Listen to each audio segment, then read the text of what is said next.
The story the palace never wanted revisited is circulating again, not because it is new, but because too many people now claim the same details. According to multiple insiders, this chapter of Meghan Markle's past was managed, muted, and sealed long before she met Prince Harry. The silence, they say, was not accidental, it was enforced. Names were avoided, places erased, weekends treated as myths. And at the center of that silence stands Markus the social gatekeeper who, sources claim, understood Meghan's ambitions before she ever spoke them aloud. This narrative does not open with royalty or marriage. It opens with access, private access. In early 2002, long before fame or protection, Meghan was reportedly present in elite social circles where discretion mattered more than truth. Witnesses describe her not as unsure or starstruck, but focused, articulate, and unusually confident for someone without status. She spoke about her future as if it were scheduled, not imagined. That confidence, sources say, is what made her noticeable in rooms designed to filter people out. Then comes the name everyone avoids saying out loud, Prince Andrew. According to those present, his arrival shifted the atmosphere instantly. What followed, they claim, was not subtle or gradual. It was fast, visible, and deliberate. Observers insist this was not an accidental flirtation, but a calculated alignment of opportunity and attention. Whether exaggerated or not, the consistency of these accounts is what keeps resurfacing year after year, despite every effort to bury them. Here's where the contrast becomes impossible to ignore. The public image later sold to the world was of a woman overwhelmed by privilege, struggling with scrutiny, yet the version described by early witnesses is someone entirely different, someone comfortable navigating power, reading rooms, and moving decisively when openings appeared. Two versions cannot exist without friction, and that friction is what keeps this story alive.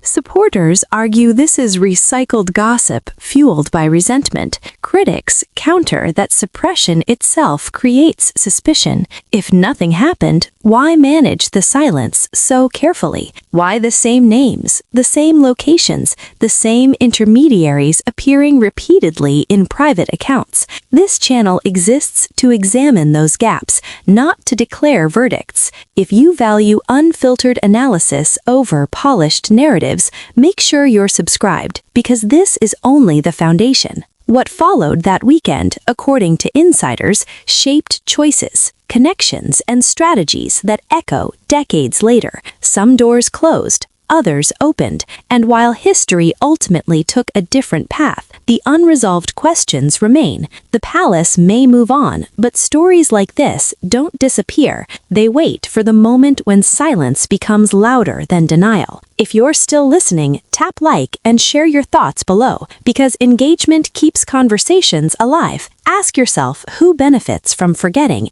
and who benefits from remembering. As more fragments surface and more voices repeat similar accounts, the question isn't whether the story is comfortable, it's whether ignoring it has shaped everything that came after. Stay alert, question narratives, and follow this channel for updates. The problem with carefully curated myths is not that they exist, but that they demand constant maintenance. And insiders say this chapter required extraordinary effort, quiet coordination, and trusted intermediaries to keep it sealed, as new identities were constructed, defended, and publicly repeated until doubt felt impolite and questions faded. According to multiple social observers, the same fixer figures appeared whenever reputational risk emerged, smoothing introductions, redirecting conversations, and ensuring access flowed upward, while inconvenient details flowed nowhere, a system designed less to protect truth than to preserve momentum, leverage, and future-facing opportunity at any reputational cost imaginable then. That machinery, critics argue, becomes relevant again when later narratives emphasize vulnerability while omitting agency, because agency suggests choice, strategy, and foresight, qualities witnesses insist were visible long before royal association, and visible even when outcomes later required denial, distancing, and historical softening for broader acceptance worldwide today still fiercely. The tension deepens when friends of friends recount similar sequences across different cities, the same patterns of proximity, retreat, and controlled silence repeating without coordination, which analysts say strengthens plausibility even absent documentation, because coincidence rarely follows identical beats unless guided by consistent incentives and mutual benefit structures operating quietly. For Prince Harry, this contrast reportedly lands hardest because marriage was framed as rescue from cruelty, not culmination of strategy, and sources claim learning how much was pre-written can fracture trust, leaving devastation that doesn't require proof, only accumulation of unsettling consistencies and unanswered questions echoing privately each day since.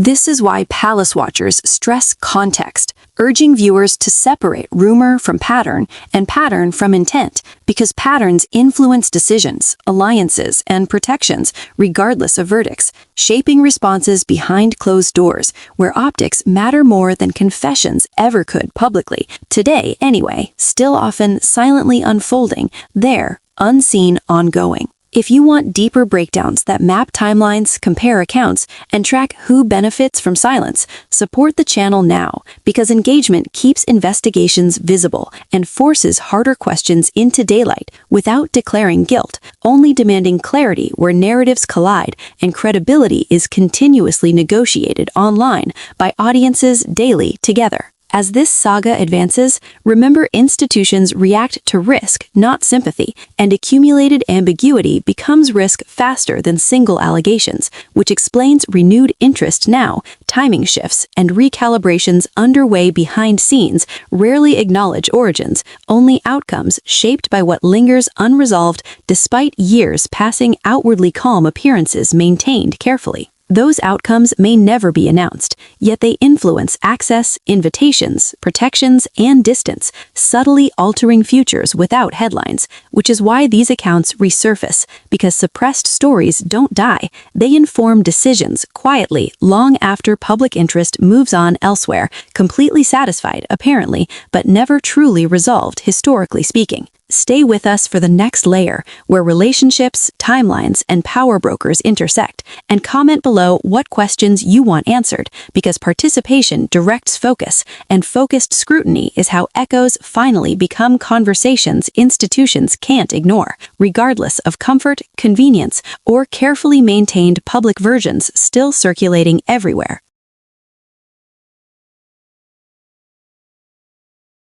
What complicates this further is how time reframes behavior. Actions once dismissed as youthful ambition take on new meaning when later narratives insist on innocence and reaction rather than intention. Insiders say this is why certain figures remain uneasy, not because of one weekend or one rumor, but because early behaviors align too cleanly with later outcomes to be dismissed as coincidence without intellectual discomfort. Friends who once shared social spaces describe a pattern of proximity to influence followed by strategic withdrawal, allowing speculation to burn out while connections quietly matured elsewhere. This rhythm, they say, repeated often enough to become recognizable, even predictable, long before royal involvement entered the picture or rewrote the stakes entirely for everyone involved thereafter. For observers, the central issue is not morality but transparency. Institutions survive on disclosure and consistency, and when gaps appear between past conduct and present positioning, pressure builds internally, whether or not the public is aware. Palace advisors reportedly view unresolved questions as liabilities, not scandals, something to be managed through distance, reduced visibility, and quiet recalibration, rather than confrontation. This is where Markus Anderson's alleged role becomes critical. Described by multiple sources as a facilitator rather than a mastermind, his influence lay in access control, deciding who met whom, when, and under what framing. That kind of power rarely leaves fingerprints, yet its absence is immediately felt when protection evaporates and narratives lose coordination.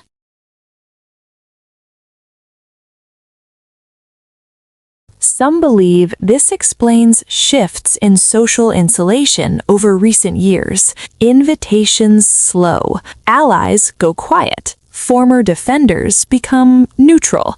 None of it dramatic, all of it consequential. Institutions don't need to punish when they can simply step back and let ambiguity do the work for them over time, without spectacle or risk. For Harry, insiders claim this quiet distancing feels louder than any public criticism. The idea that love began as sanctuary but now sits inside unanswered history creates a psychological fracture that cannot be patched with statements or appearances.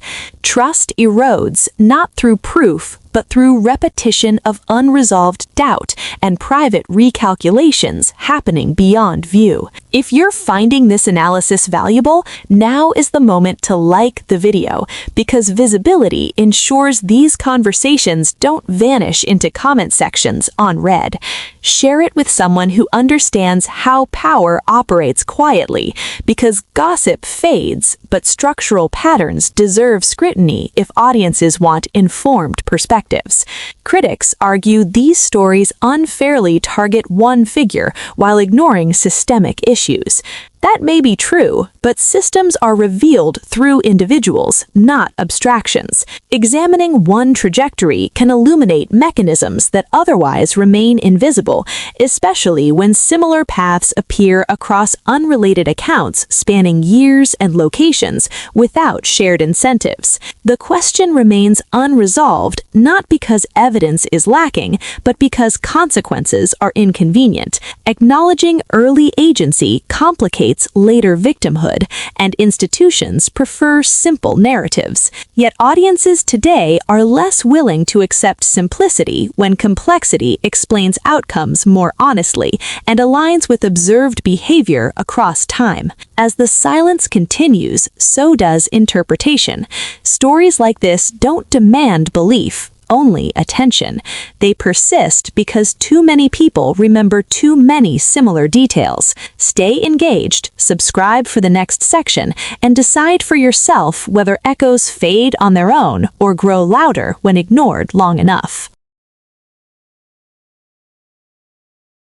By the time narratives harden, reality has usually already moved on, and that is what makes this chapter so volatile. Insiders say the real damage is not in what can be proven, but in what can no longer be unseen. Once a story aligns with too many independent recollections, institutions stop asking whether it is true and start asking how it affects risk, optics, and long-term stability. That shift, sources claim, already happened quietly years ago. Behind palace walls, credibility is currency. When questions linger, even unanswered ones, access tightens. Advisors begin calculating exposure. Invitations are reconsidered. Language becomes carefully neutral. None of this requires confirmation. It only requires enough uncertainty to justify distance. This is how power protects itself without confrontation, and why silence can feel more devastating than accusation.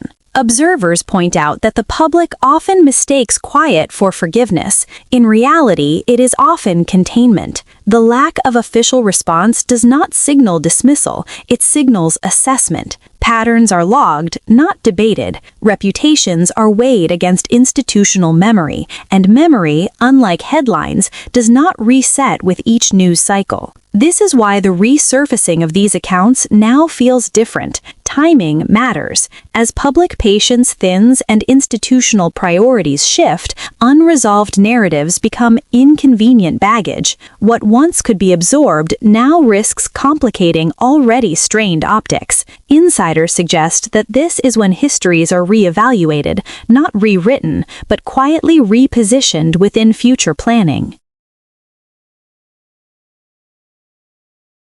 For Harry, this recalibration reportedly lands as isolation. When protection thins, reality sharpens. The belief that love erased the past collides with evidence that the past was never gone, only managed. That realization can fracture certainty in ways no tabloid ever could, because it happens privately, without villains, without closure. Supporters argue that none of this should matter, that growth and reinvention are human. Critics counter that reinvention without disclosure is manipulation. The truth likely lives somewhere between, but institutions rarely operate in the middle. They act based on exposure, not empathy, and exposure grows when stories refuse to stay buried. If this analysis resonates, pause here and hit the like button. It signals that audiences value depth over distraction.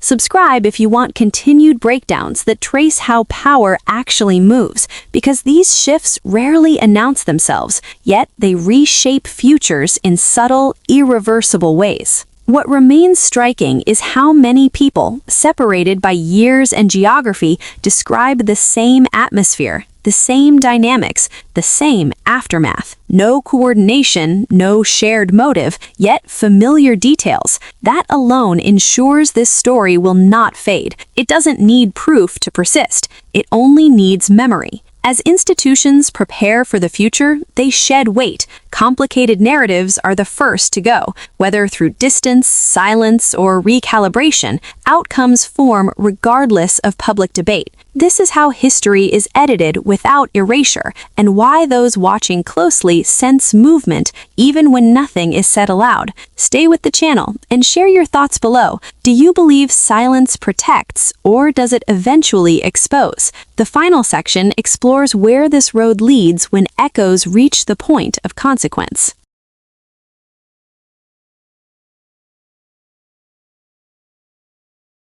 What happens next is rarely dramatic, yet it is decisive. Institutions do not collapse under scandal. They recalibrate under uncertainty. When stories refuse to die, when they resurface without prompting, when they align across decades, power does not argue with them. It simply adjusts distance. That is the quiet outcome many insiders believe is already unfolding behind closed doors, unseen but felt. The myth that silence equals victory misunderstands how legacy systems operate. Silence is a pause, not a pardon. It allows space for evaluation, for contingency, for planning futures that minimize exposure. In that process, individuals once central can become peripheral without explanation. No announcements, no confrontations, just fewer doors opening and fewer calls returned. For Harry, this shift reportedly changes everything. When protection thins, reality sharpens. The idea that love rewrote history collides with evidence that history was merely archived, waiting. Devastation does not require proof, only realization. It arrives when the past refuses to stay in the past and begins shaping present choices without permission. Supporters will say none of this matters, that reinvention is human. Critics will argue reinvention without disclosure is manipulation. Institutions, however, ask a different question entirely. They ask whether uncertainty threatens continuity. When the answer becomes yes, they act quietly, decisively, and without sentiment. This is why these accounts resurface now. Timing reveals relevance. As priorities shift and tolerance narrows, unresolved narratives become liabilities, not because they are explosive, but because they are unfinished. Power dislikes unfinished business. It prefers clean lines, stable optics, and predictable futures. Anything that complicates that equation is gradually sidelined.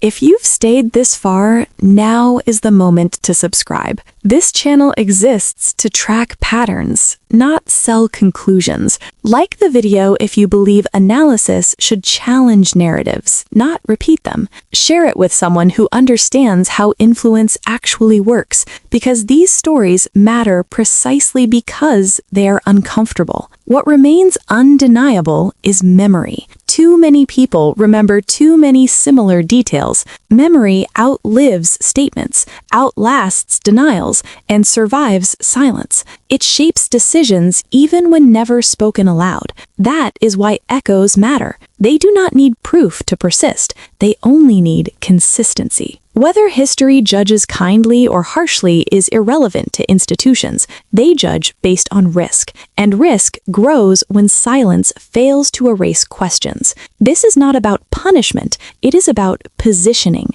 about futures chosen quietly while the public debates yesterday. As this chapter settles into institutional memory, its influence will be felt more than seen. Fewer appearances, greater distance, a narrowing of space. That is how stories end when they never receive closure. Not with explosions, but with quiet consequences that rewrite trajectories without explanation. Stay engaged. Comment what stood out to you, because attention keeps analysis alive, and alive stories continue shaping outcomes long after headlines fade.